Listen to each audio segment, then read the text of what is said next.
Thank you for joining us for tonight's show.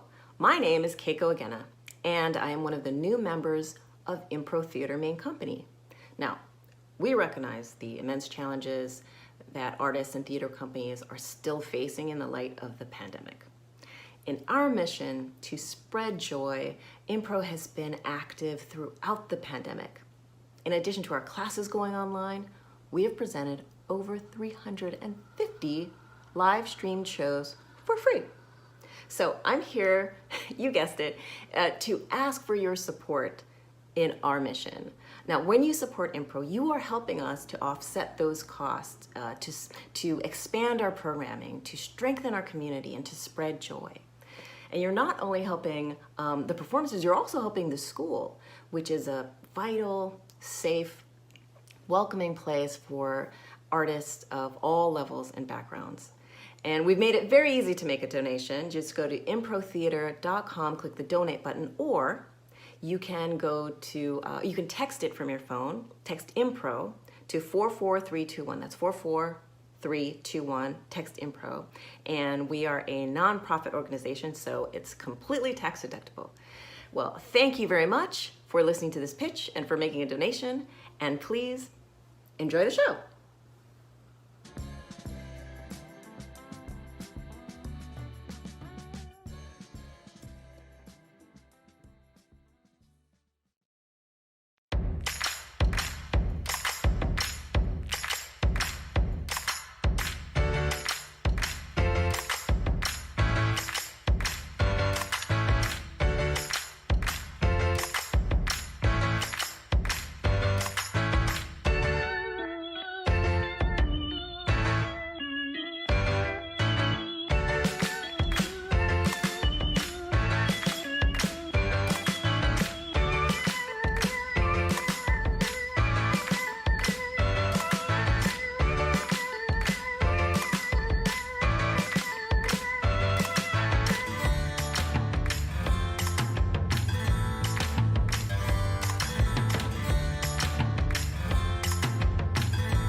Impro Theater and the cast and crew of this online performance would like to take this time to honor the indigenous peoples of the ancestral and unceded homelands we each inhabit, and to consider the legacy of colonization and its far-reaching effects.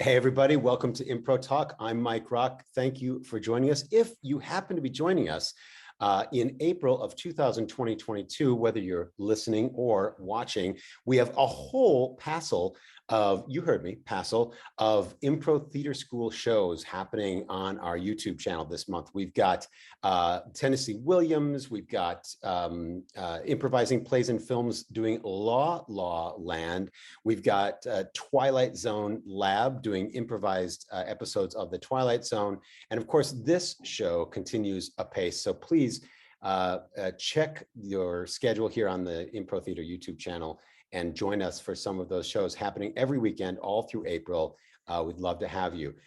But first, my guests today are also called Doppelganger, which I haven't pronounced correctly, Lena Breuer, which I've also probably not pronounced correctly, and Nick Maaß are an improv duo straight from the North Rhine-Westphalia in Germany.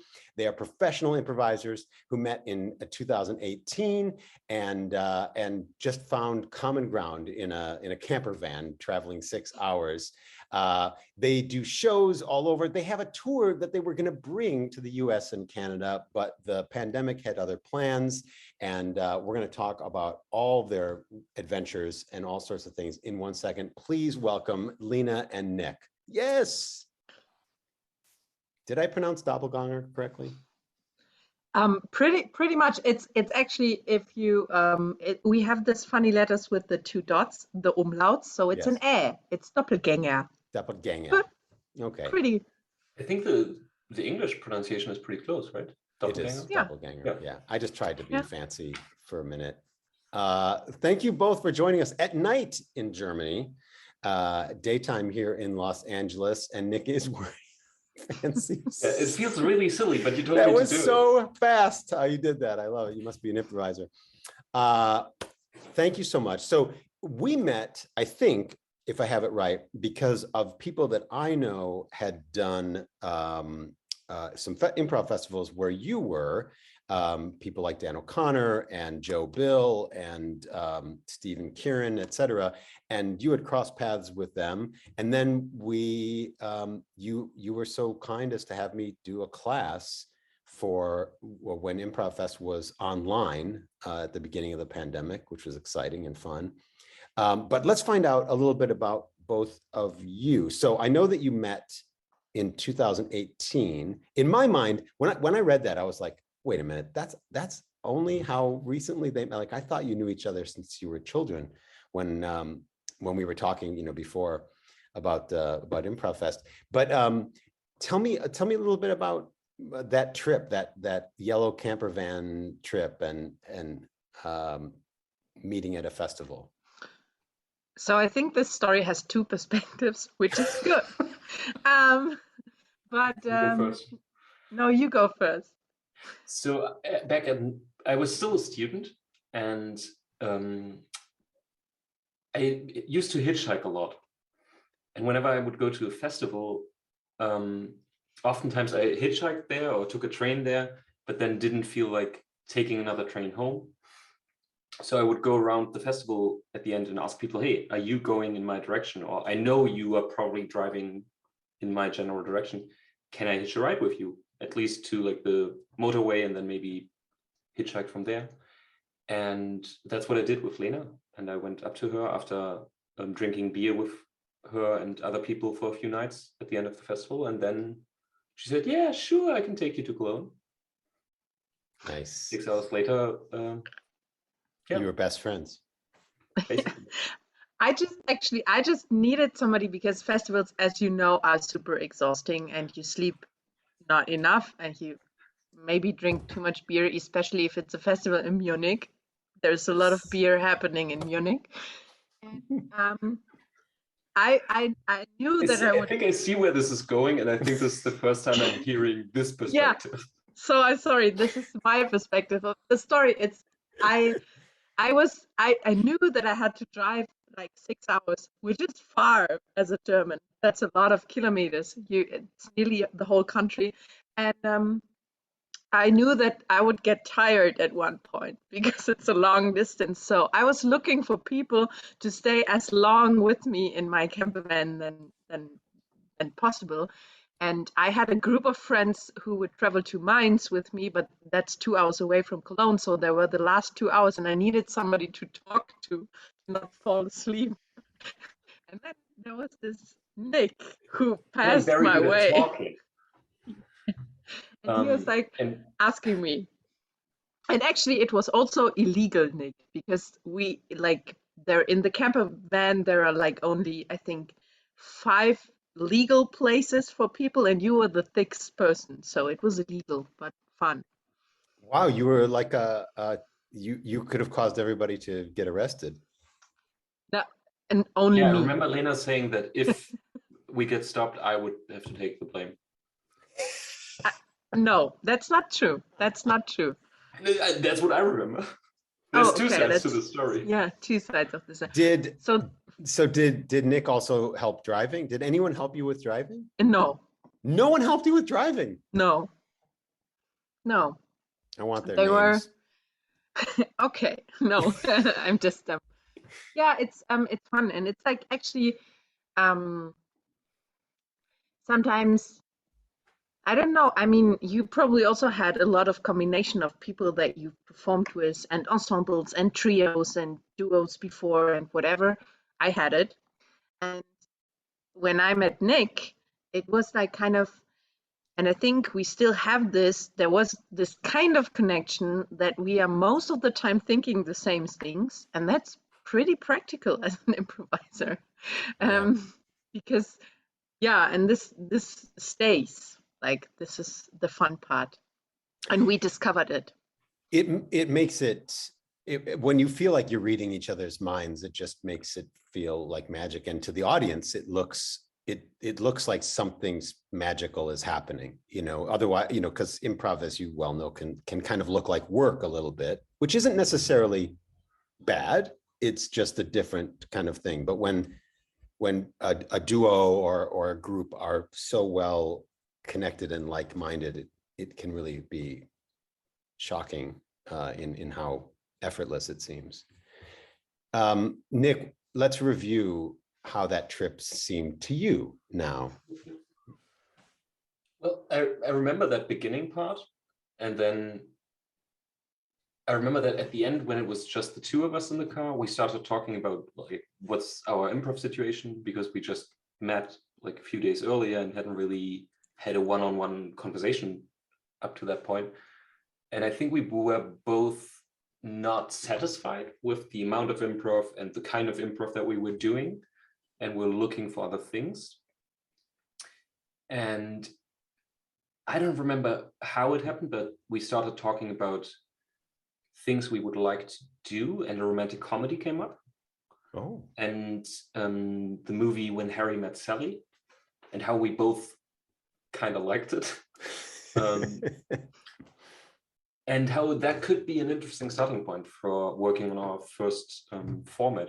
And I don't think we like left the van saying, hey, yeah, we should totally do that. But we both, I think, left with a kernel of, that's kind of cool. Maybe we should do that. And that show became When I Met You. Yeah. Yeah. It's interesting that the show is called When I Met You, and it was created by 2 people who had just met. And yeah. Damn, I hadn't noticed that. That was not intentional. No, that wasn't intentional. We just tried to play with When Harry Met Sally. I'm interested in it. Do either of you, I wish I could have you in separate rooms so I could ask you without the other person hearing.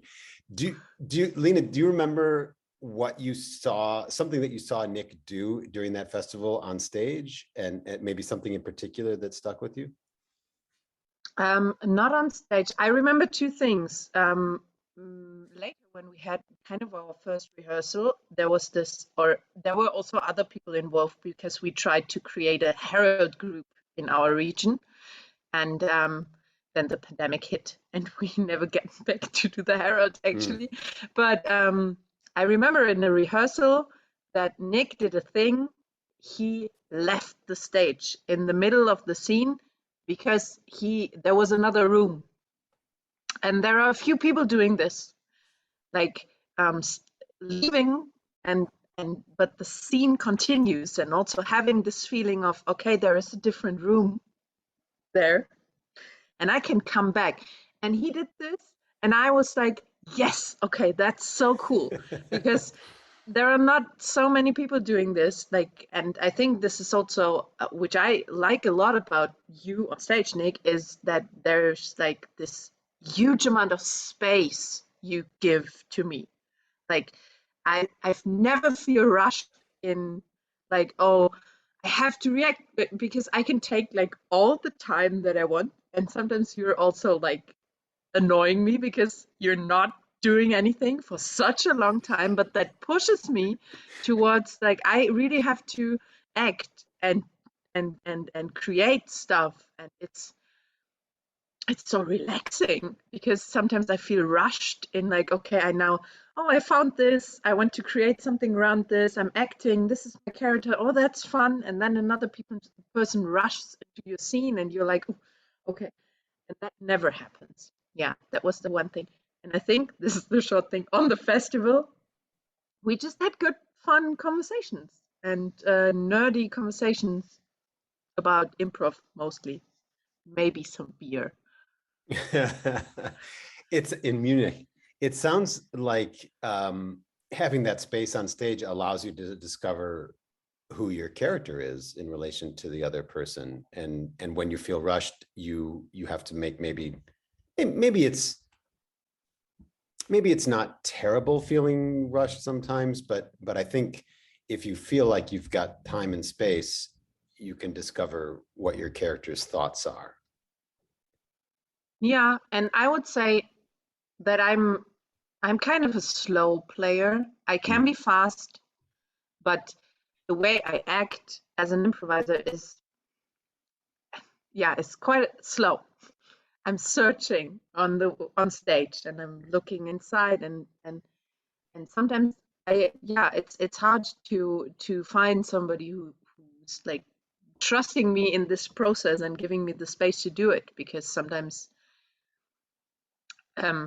if you have people who are more like into the comedy orientated, then it's sometimes difficult what I do. Yeah. Yeah, that is definitely a different speed and a different gear. Nick. Yeah, I actually closed my ears, so I didn't hear the question. I saw that you respectfully closed your ears. Do you remember before you got in the camper van and recklessly drove with 6 passengers? Do you remember seeing something Lena did in a workshop or in a performance that struck you and made you say, like, I think that person's onto something? Well, I think we didn't take a workshop together, and I don't think you were in. I think you were in the Big Bang workshop with Breuer, and that you had a showcase at the festival. Mm-hmm. And yeah, I just remember there being a few people on that stage that were really present and they were really committed, and Lena being one of them. But that was just like a really short showcase kind of thing where I didn't really, where a lot of things were happening and where I didn't have a very clear focus. And yeah, I would say similar things to what Lena said, and then later working together. I think saying I'm a patient player could be a positive thing. I would, if I frame it negatively, I would say I'm slow. And then it's great to have someone on the other side of the scene who fills that room and who goes that patient trip with you. So come to our show and see two slow improvisers being slow. That's what's happening. We had a show on Saturday, and there was this scene where we played two co-workers. And I mean, telling an improv scene is always a bad idea. Was it just the two of you doing the performance? Okay. And basically we were just having an awkward conversation between two co-workers who don't go out together, but they happen to end up at this burger place together. And the whole scene just consisted of us doing object work and having very brief one-line awkward conversation. And because we both just took our time, suddenly things like eating a fry becomes comedy because you're taking the time to do it. We were just that talking was about the this. slowest scene in a long time, but it worked. We were just talking about this in a rehearsal the other night about like to use the space and physicalize the space and allow the environment to have a personality and to have emotional weight and to yes, certainly open a door as though there were a doorknob there, certainly, of course, but also have you left through this door a lot? Is it just commonplace, or is there some emotional quality to it? And I would imagine, do you remember what you ate at the burger place? Yeah, I can be very precise because we also were very precise about the burger place. And I had a veggie patty with onions, caramelized onions, and goat cheese. That was my burger. And some sweet potato fries. And a Diet Coke. I didn't know that. I had a whole how could you? Yeah, we didn't talk about the food. No. Of course not. I had a whole wheat bun. I don't know what kind of burger it was. And I had a plate full of fries and a dip. And I completely know where everything on the plate was. And even after I turned the plate around halfway through the scene, I still have a clear sense. And I had a large glass of lemonade that was basically filled with ice cubes and had a straw and some mint leaves. See, that's the kind of thing that I'm sure you do this when you teach. You tell improvisers, if you end a scene and you can't tell me what color the walls were or what kind of chair you were sitting in or what the burger looked like, then you're not taking full advantage and respecting what's available to you. And when you walk away from a scene and you can talk about the room and talk about the dirty ashtray and et cetera, then you were living in the space and you were honoring your character's life experience, so to speak, which in turn provides your scene partner and the audience with a believable world and therefore story to experience.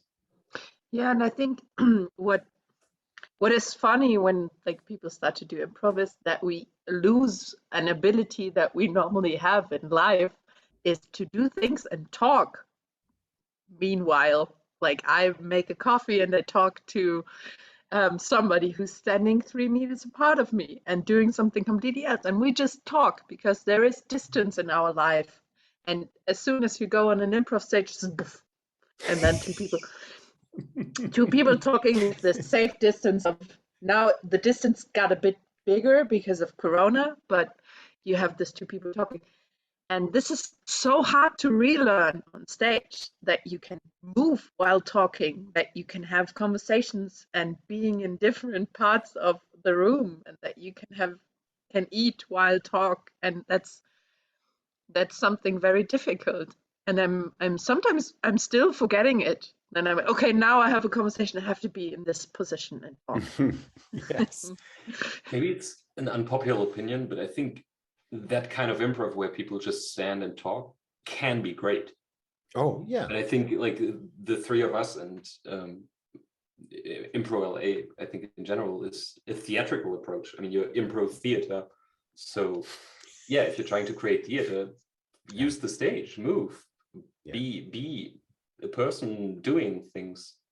But also if you want to do comedy, you don't have to. I mean, if you're not going to do physical comedy, you can just stand there and be clever if you're good at that. Yeah. I mean, you can still do it if you're not good at it.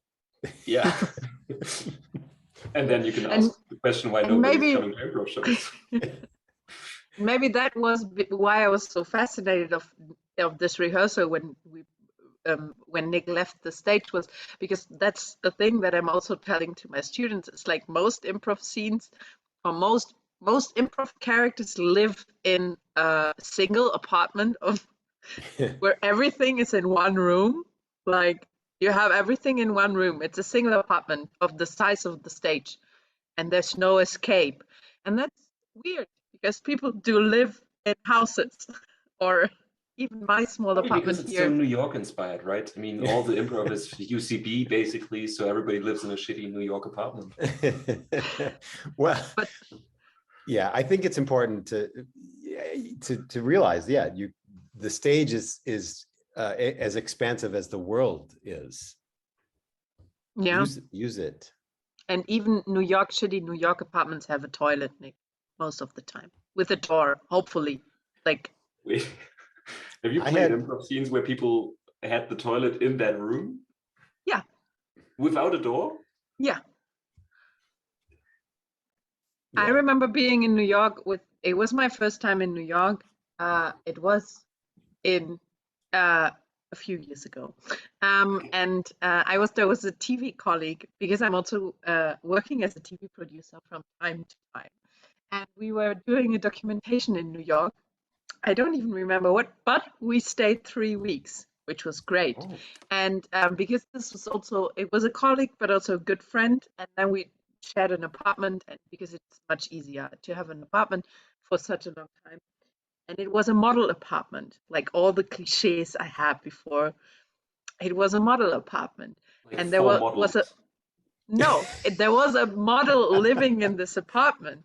How do I know? Because she was writing journal, like, what's the English word? Tagebuch? A diary. A diary. And there were diaries all over the place. And what did we do? You read them. You were respectful. We were respectful. You were respectful. The model was writing for whom? Of course they were writing for an audience, and you decided you would do them the honor of being their audience. And it was so the whole 3 weeks I was reading the diary of a model, and it was so cliche because the whole diary was about, I have to lose weight, I'm not good enough, I have to lose weight, I'm eating too much. And this was my New York experience. Oh. My New York experience was very similar. Not at all. I was with a friend who lived in New York, and he had to move out of his apartment. So we needed to find a place where we could spend a couple of nights. And we decided to just take the cheapest hostel in Manhattan. Oh. It's in Chinatown, and the room was like $80 or something. So we decided, okay, I mean, we really don't need 2 beds. I can take the bed and he can sleep on the floor. He wanted to sleep on the floor and give me the bed. It wouldn't be a problem. I would just sneak him in after I got into the room. So I get to this room, and it's basically like a loft, huge loft. And it has little wooden cupboards, basically, that have bird wire on top. I don't know if you call that in English. Sure. And so it's just like little stalls, basically, that you can open. And when you go inside, you have maybe enough space to stand, and then a bed that's about the smallest bed you could have and be able to lay on it. So that's the room. There's not enough space to lie down next to the bed in the room. So I go back outside and I'm like, dude, I don't know if this is gonna work. Come check out the room. And he went inside and decided, okay, we can do this. And he slept underneath my bed, which wasn't very high, slightly higher than normal, but not very high. And the next day he said, yeah, that was the worst night of his life. He felt like he was in a torture prison kind of thing. And the whole place looked like if I had to create a film set for a torture prison thing, that's probably what it would look like. And the next night we paid less money, slept in Brooklyn, and had a huge double king-size bed, and the room was huge. We paid less money.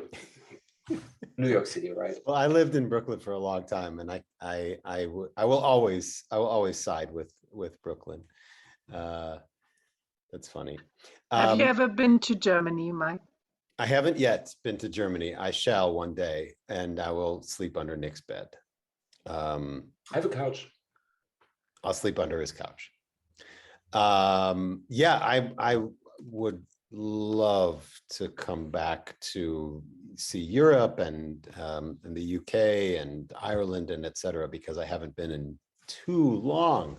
My group did the Edinburgh Fest years ago, and we toured around a tiny bit after, just as tourists, not as doing our show, but yeah, love to come back.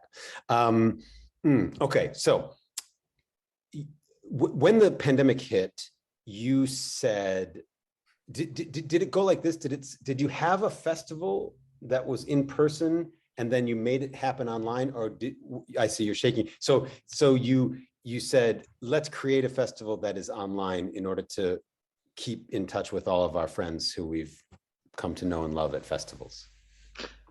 I really like telling the story.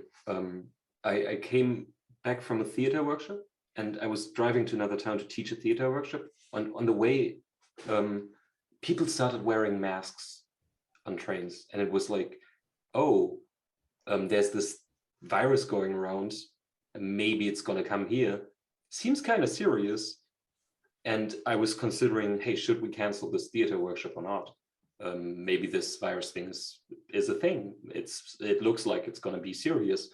Maybe now is the time to stop doing that kind of thing. And I was supposed to teach 2 workshops that weekend, and the first one was canceled. And I think that was probably like the 17th of March that weekend. The week before even, right? The 10th. And then So it was Friday the 13th. So wow. Yeah. So I'm going back to Bielefeld on that Saturday, and once I'm done with the workshop, Lena calls me and she's like, so this virus, it's gonna be serious. I think starting Monday, things are gonna shut down, and there's gonna be a long time where people won't be able to do theater. I think what we should do is go online. And what are you doing tomorrow? Do you have some time to create a website? I'm going to call some people. We're going to have a meeting on this thing called Zoom. This friend of mine, Ben Hartwig, who's also an improviser, he has done a workshop on Zoom once, and he said it's okay. So maybe we should try that. And then by that Friday, we have a festival running with 6 workshops. Dan O'Connor taught one of those. And I think since then we've done about 50 festival editions. Yeah, nearly 4,000 sold tickets. Which Wow. is insane. Yeah. Plus Plus the offline edition. That was I tried to keep track, but I lost track of how many, because when you were not, so the way, for anybody who isn't familiar, the announcements workshops get announced with a big photo of the person and description of their workshop, and they sell out. So you have to take advantage when you see that you're somebody you've heard of from Australia or from Dubai or wherever is teaching a workshop. You have to sign up. Man, that is amazing. 4,000 participants. Yeah. And I just had, for me, it was, I had this, like everybody of us, that's why I especially remember the dates and everything, because for me this weekend, it was Friday the 13th, and then the Saturday and the Sunday my whole year got canceled in 72 hours. It was insane. It was like the emails were like, hey, we have to cancel, we have to cancel, we have to cancel. And I was sitting here on this couch and I was like, fuck, what can I to do? do? Yeah. What can I do? And I was really, and that's me. It's like I'm slightly, when I start to panic, I have to do things to clear my mind and be like, and so I called Nick, and then I sent random WhatsApp messages to people I know from the German improv scene. And the only thing I knew was we have to be fast. That was something my stomach were like, okay, we have to be fast because we won't be the only ones who have an idea like this because it's obvious. And I remember that we had a meeting because we started 5 days after our first meeting with a website, with a ticket provider, with a graphic, with everything. 5 days. And yeah, and that At was that point, none of us had improvised online. So during those 5 days, it was 10 experienced people all over Germany trying to figure out how does Zoom work. and Like, I I'm going to remember teach a workshop on Friday. What the fuck am I supposed to do? and I Can remember we swear on this? Is this? I'm so Yes, you can. Yes. okay, thank you. Because I remember the first ever rehearsal we had. It was the Thursday before Friday, the festival. It was insane because we were like 12 people. Everybody was new in Zoom. They were like really lost in the internet, being like, hey, I entered this breakout room. Now everybody is gone. Where am I? Where are you? Which link? And, and this was like, yeah. And then I don't think, I mean, I kind of knew, I don't know how it was for you, but I kind of knew that it would work, but that it would stay so long and then it would end in an offline festival and that it would like, because not to sound too much, but I think we created a brand somehow. I didn't think that. I wasn't expecting that, but Yeah, I mean, yeah. we did 2 festivals a week until July, probably. Yeah. I think we went to once a week at the end of June or something, and then did another month. And in that time alone, we did 35 editions with 6 to 7 workshops each, and it just created a huge community because we did not just the workshops, but also we always have a room where everybody meets before the workshops and where everybody can come after the workshops, so that we have that festival feeling. And I think, yeah, in those moments in that foyer room, people connected and people had fun. Yeah. Yeah, I know I did. I think I was in 36 or 37. I don't remember which one, but it was a well-oiled machine by the time I did a workshop, and it just like, I mean, it just worked so smoothly. It was amazing. It was I love it. We are well-oiled, Nick. We are a well-oiled machine. I like it. Yeah, I will at use 3 in it. the morning on some festival nights, I was definitely well oiled. Yeah. Yeah, but I really think because we're still doing online, like we decided to become an offline festival, but once a year, but we still want to keep the online versions because I think yes, in real life, in-person improv has a lot of advantages and it's just more of everything. But on the other hand, online has also good sides, like it's super inclusive. It's like the most inclusive thing that you can do because people don't have to travel and they can stay in their home and be safe and sound wherever they are. It's super also inclusive in the way that it's cheaper Like, I mean, we always wanted to pay our teachers, and we did from the first moment, even if we didn't know if anybody would buy tickets. But it's cheaper, and I also think that it's sometimes fun. What we did a lot, Nick, and I, and at the festival, a lot of teachers, is to use the space around, and I mean, you do horror shows in the bathtub and go crazy with things that you have around, like.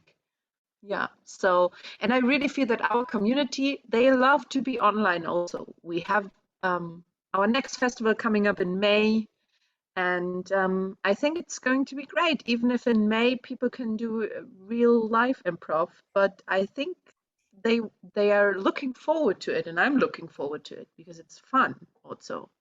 Yeah, it's been amazing to be able to teach and participate with people from all over the planet online. So that part of it, like certainly if there's a safe place in your town to improvise in person with people, there's nothing like doing theater or improvising with people on stage in the same place. But failing that, I would say, like, I would never discourage anyone from doing an online class or doing an online show, even because of what Lena was just talking about. It's really I know that I've met so many people from around the world and worked with so many people from around the world doing it. Well, I would say, I mean, I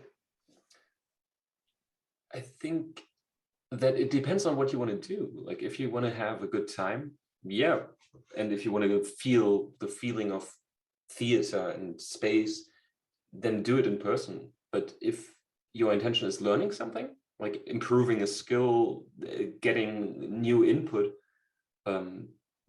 there's no way better than to do it online. I mean, sure, for certain skills, probably better to work on that in person with the person teaching in the same room. But for example, the edition that you taught at, we had 4 authors improvising in the style of Shakespeare, Brecht, Ibsen, and Tennessee Williams on 4 consecutive nights. And how would you ever do that? Like, how would you get a group of people to work with 4 different teachers from 4 different countries who are experts on that style and bring them to everybody's living room? And you had someone sitting in the south of England or in Norway, and they both could take that same class at the same time. Sure, yeah, probably it's more fun to do Ibsen with everybody in the same room, but you can still do that after you take the workshop. You can, yeah. And Ibsen is never fun. True. Sorry, I mean, you know what I mean. It's about depression. Don't make Ibsen fun. No. So let's talk a little bit about when you were just small and you playing in the neighborhood and et cetera, that sort of thing. Were you, I'll start with Nick. Were you an actor as a little child? No. I mean, I played in my first play in kindergarten.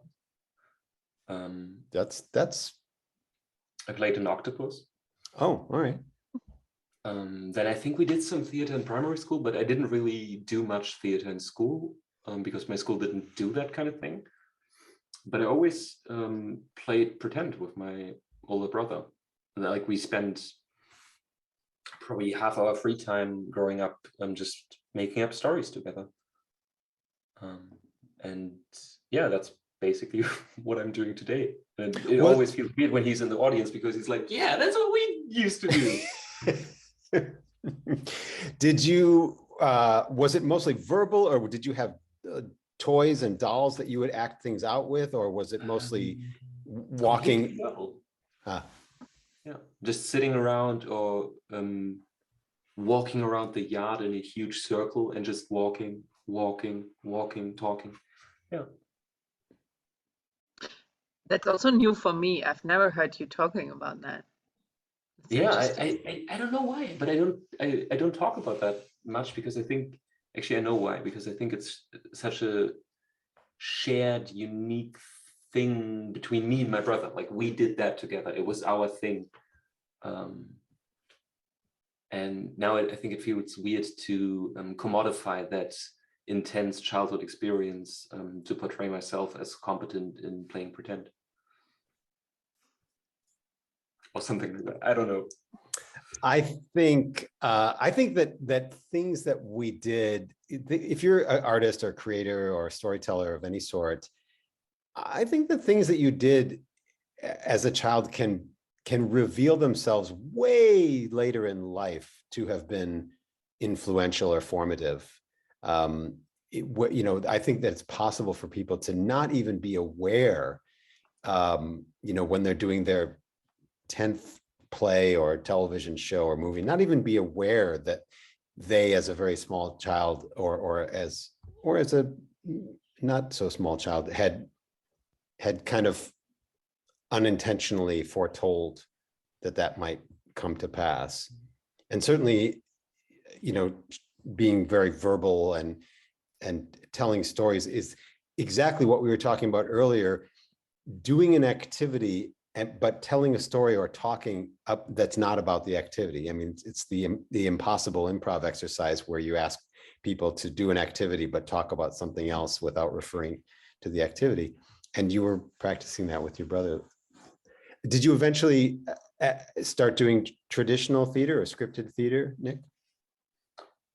Well, I did a year abroad in high school in Iowa, and that was amazing because it was in a high school that had a theater program, and that I think I took 1 or 2 lessons of theater 5 days a week, and was in the high school play and did speech competition. And that was amazing. And that was so much fun. And then I went back home and it was like, yeah, our school doesn't really have theater. So I went to school for 2 more years, and then I came to university, and university had theater. And that's when I started doing a lot of scripted theater. And about half a year in, I found an improv group. What university? The University of Bielefeld. And so you were in Iowa. That's so funny. I grew up not far from there in Wisconsin. That's so interesting that you spent time in Iowa. Yeah. Yeah, it feels like such a random place. Also a little bit like home. It's just great when when you can meet somebody who lives so far away and yet we could talk about corn and cows. Lena, what about your childhood? Were you a storyteller? Were you gathering kids from the neighborhood to put on a play? What was your artistic life? Yeah, I think I had this. How do you? No, I don't know the correct English word. I had this feeling that I want to do something in front of people very early. And I remember being, for example, me and my sister, we were always organizing like circus activities with the neighbors and forced our parents to watch hours of bad circus performances. And then I spent a lot of summers in circus camps and things like that. And Really? And I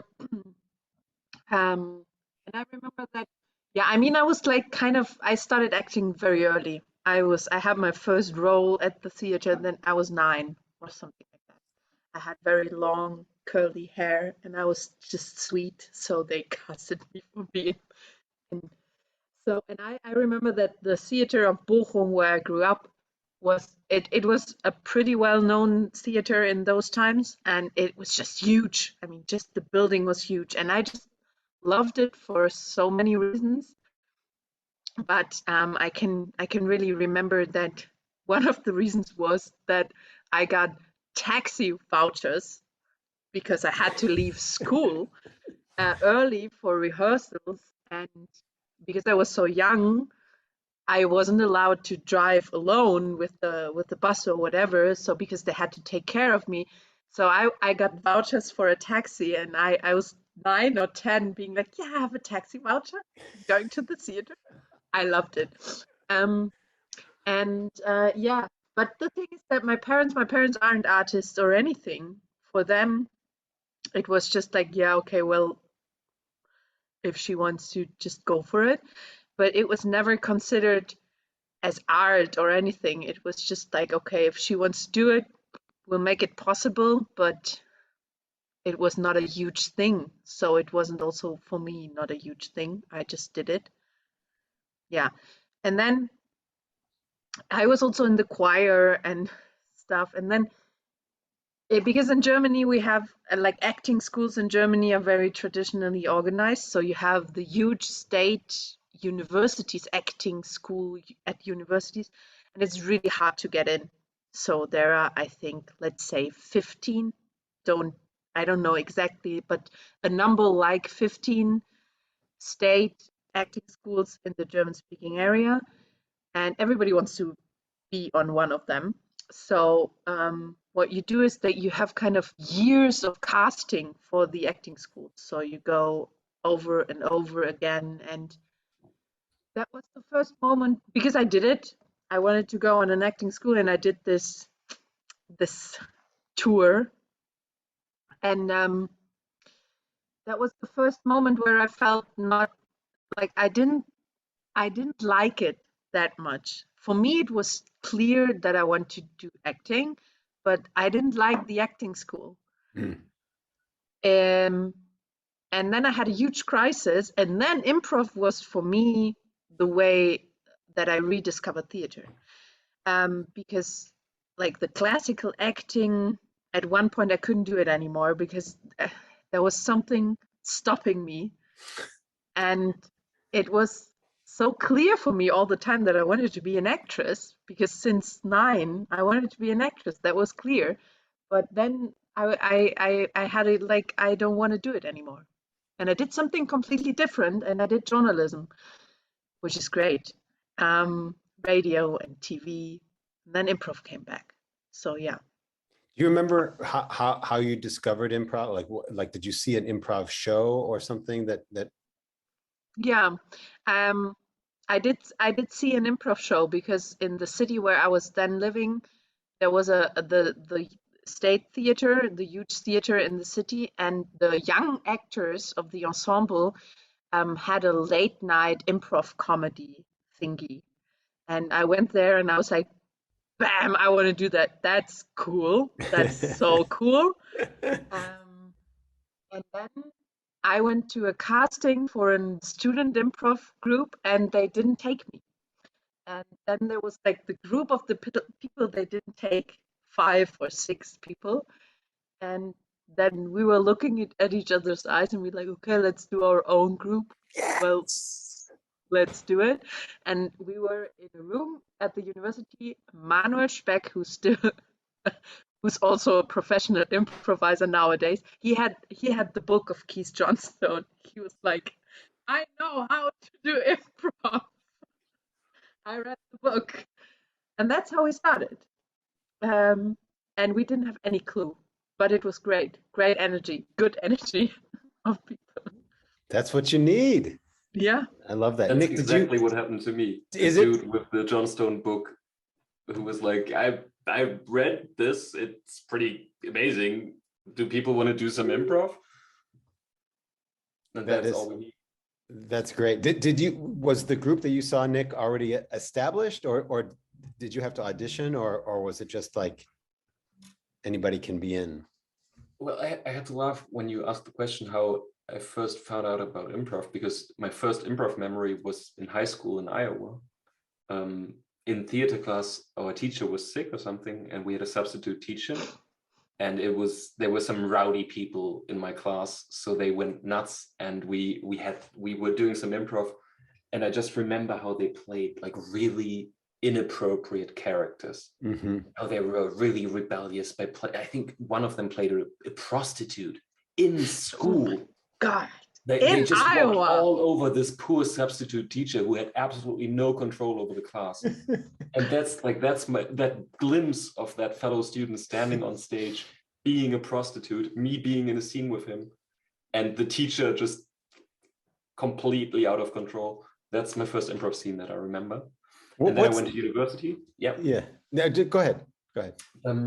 And I saw that there was an English improv group, and I wanted to do more theater in English because I was also studying English. So I emailed them, and I was like, I didn't really consider doing improv, but hey, I want to do some English stuff. Can I join you? And they were like, yeah, sure, you can come to rehearsal on Tuesday, but we are no longer the English improv group because it's too difficult to improvise in English for us. So you still want to come? And then I joined them, and I think about 2 months later, I had my first show. I want to ask about English and German improv. But first, just to clarify, what city were you in Iowa, Nick? Just outside of Des Moines, between Des Moines and Ames, where Iowa State is.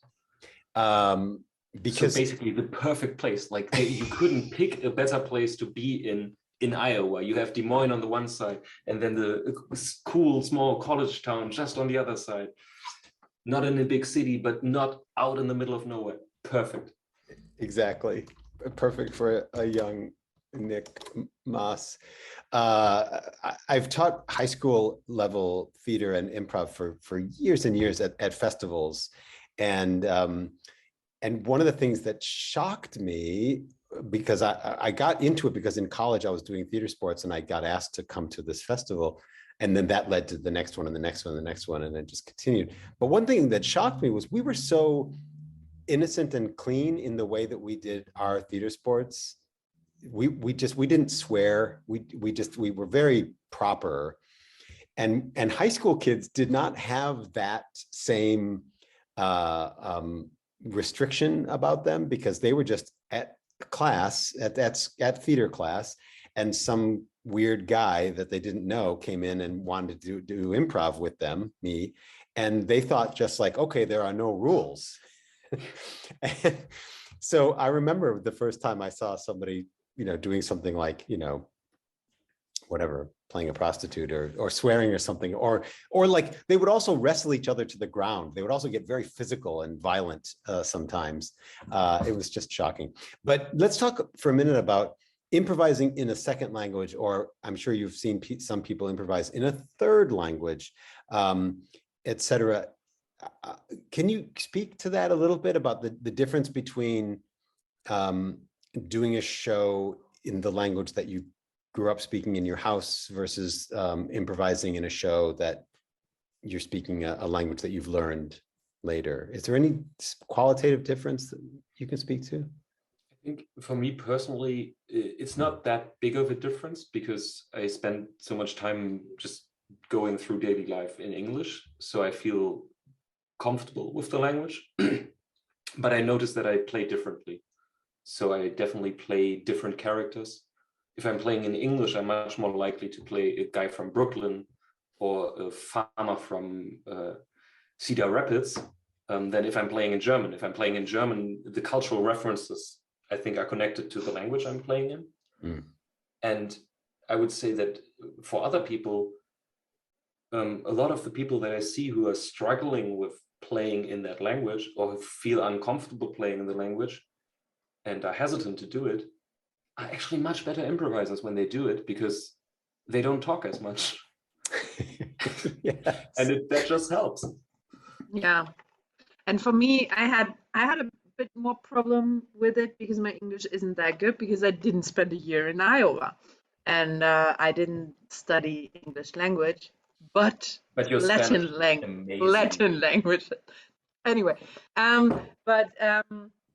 for me it was more difficult. But I had this one moment where, like in the beginning, when I was doing more international stuff, I started doing improv in English.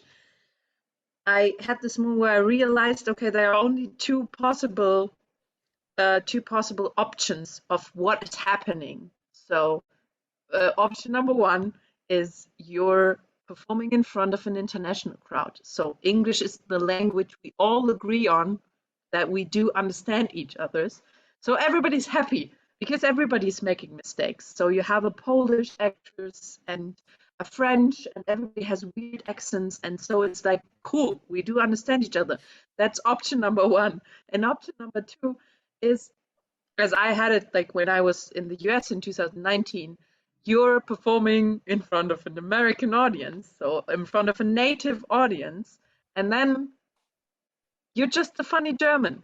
So anyway, I mean, you're the funny one with the weird accent who does weird mistakes, and people love you for that because and when I discovered that, I found my peace with also my, because nobody's sitting ever in the audience counting my grammar mistakes, being like, so that's not happening.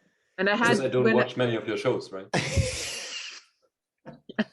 and no, because there aren't that many grammatical mistakes. You know that.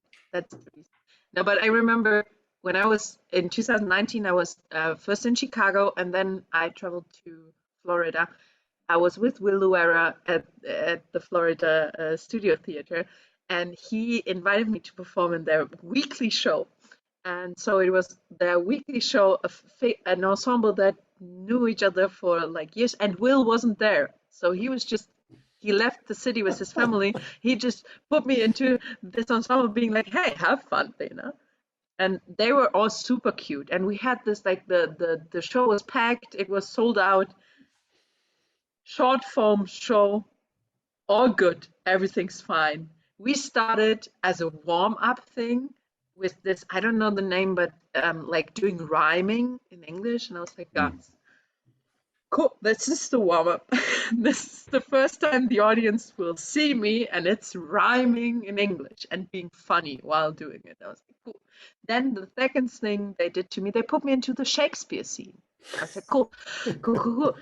That's impossible. I can't do it. It's not possible for me Unless to do. she prevailed. Yes. And I just didn't talk at all. And it was one of the most fun scenes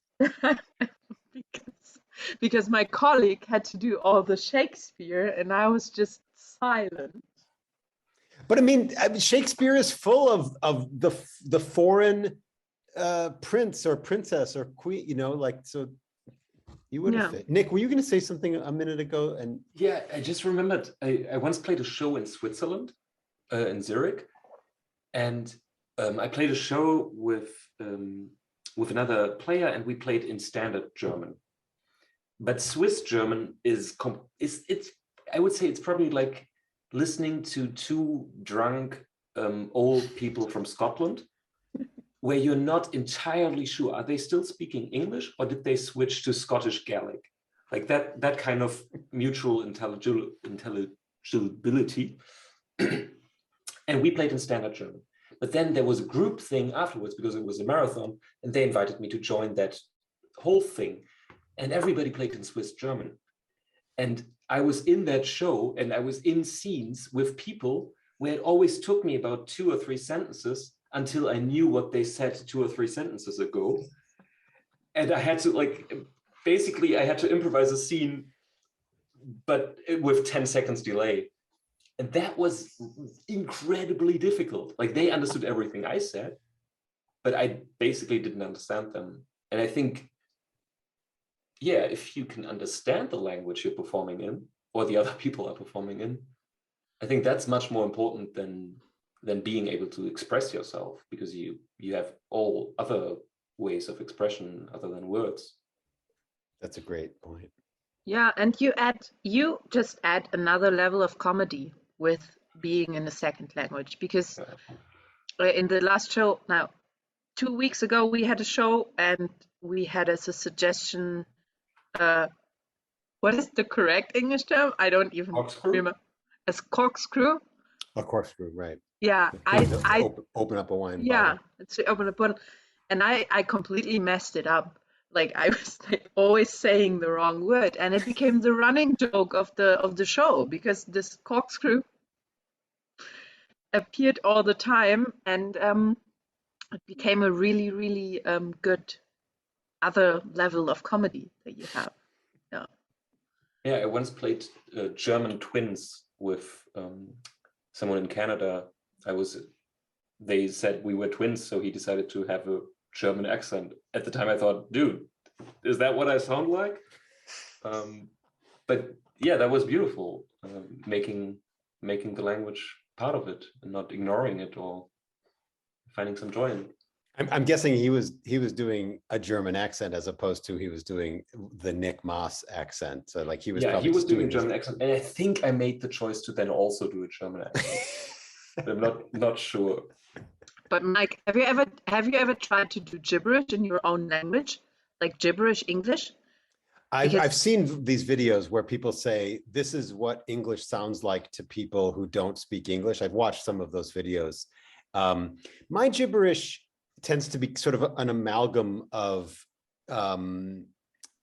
sounds from many languages in addition to nonsense English.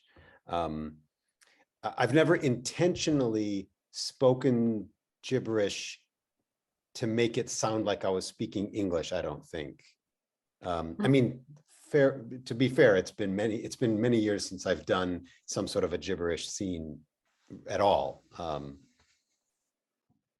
Because I had this conversation with some French improvisers, with our friends from Strasbourg, and because they are actually pretty good in doing French gibberish, and I tried to do it in English or even in German, and I failed so hard. I can't do gibberish in my own, like in a language that you know. that I know. Do you end up saying words like real words? Is that the problem? Yeah. Is you end up saying, Yeah.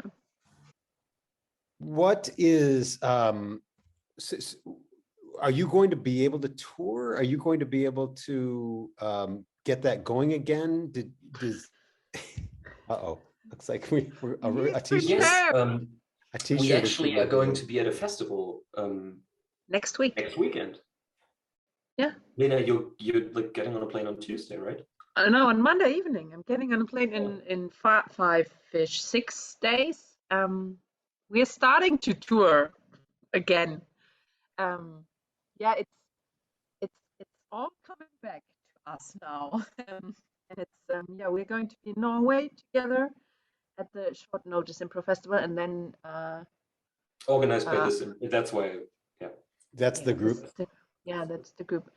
And then I'm going to be in Italy, and we're going to be in Sweden, and then you're going to be in Portugal.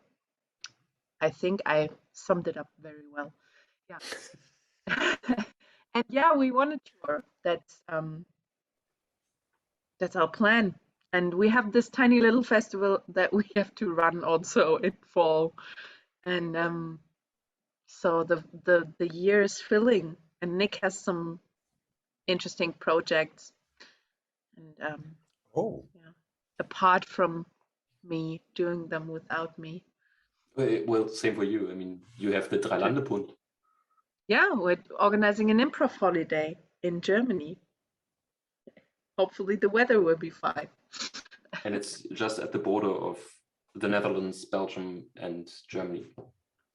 An improv holiday, does that mean that people that you know from the improv world are going to go vacation together or something? No, I think it's more it's something like an improv camp. You would probably call it an improv camp. So I'm organizing it with a girl from the Netherlands and a girl from Belgium, because our 3 countries are have a triangle point. And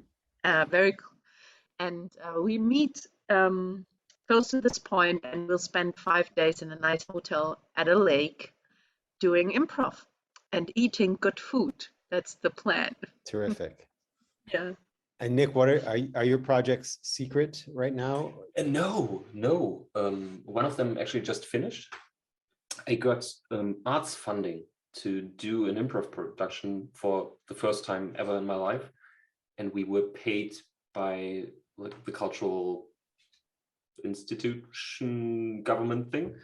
to rehearse for 3 weeks. And I spent 3 weeks in Bremen, and we developed a new format that we just performed on Thursday and Friday.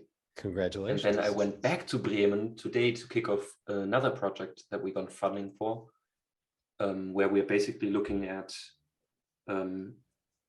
the theater in Bremen and my group here, and how improv theaters are structured. Like, what's the relationship between professionalism and people doing it as a hobby? What's the relationship between volunteer work and people being paid? The stage, the school, like how does an improv organization work, and how could our organizations work? And for that, we have now like half a year to research and interview people. That's insane. Lena? And I really think that the pandemic kind of changed it a bit. So I feel it's super interesting at the moment in Germany, also in Europe, and probably now we're opening up again. We can also look again over the ocean, but it's interesting because there are new players, and then some of the old theaters shut down. Of the older, longer existing groups decided to don't exist, to not exist anymore, and that's interesting because there's a lot of movements. A lot of theaters had to close, which is really sad. But on the other hand, it leaves the possibility for new people to also go into the theaters and do new stuff. Because the theaters are still there, they are just not run by the same people. It's interesting. There's a lot of movement, and yeah. Change is inevitable, and it creates new possibilities. And we all have to look forward to what's coming next and what can we do. Yeah, and for us as a duo, we had been planning our show, which we are like doing at the moment, a fairy tales ending. It's not that romantic comedy anymore.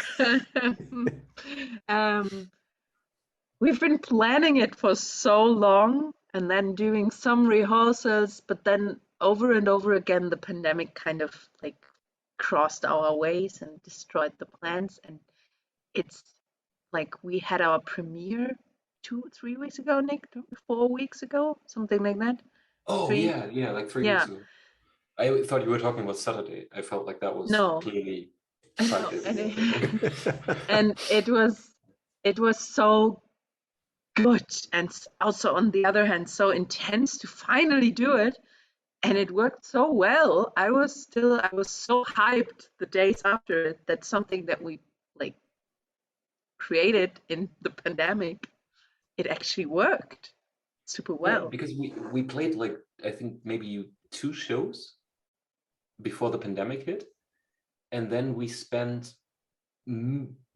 what felt like millions of hours together online, working, like discussing things, deciding things, organizing stuff, but also hosting. We probably spent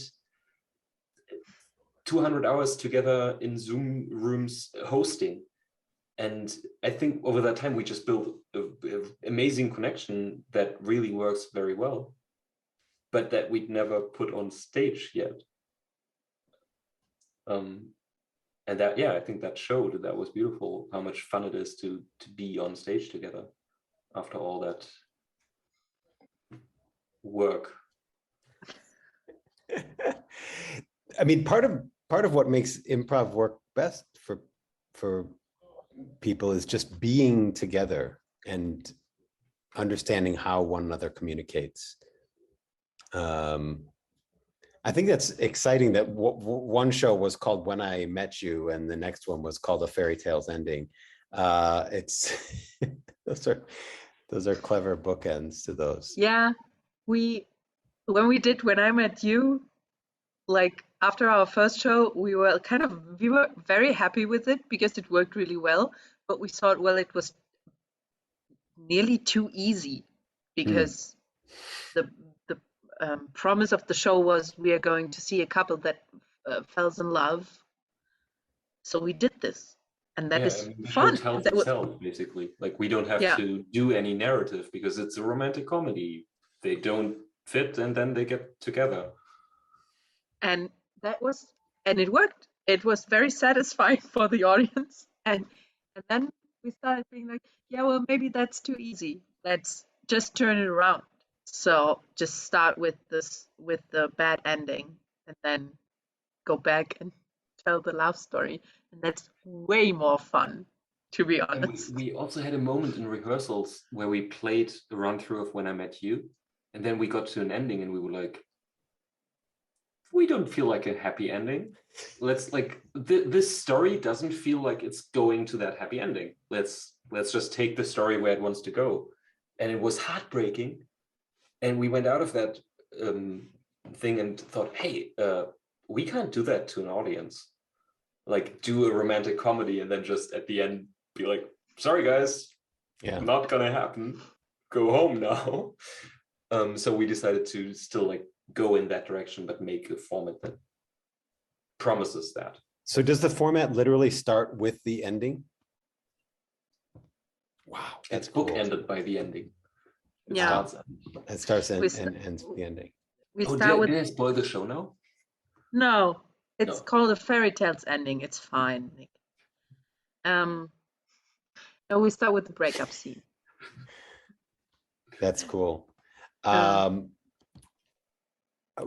Lastly, I just want to ask very quickly about, I always ask this for people, to a person who's trying to find their way into an artistic expression or creative life, or a life as a storyteller, or being an actor, or being an improviser.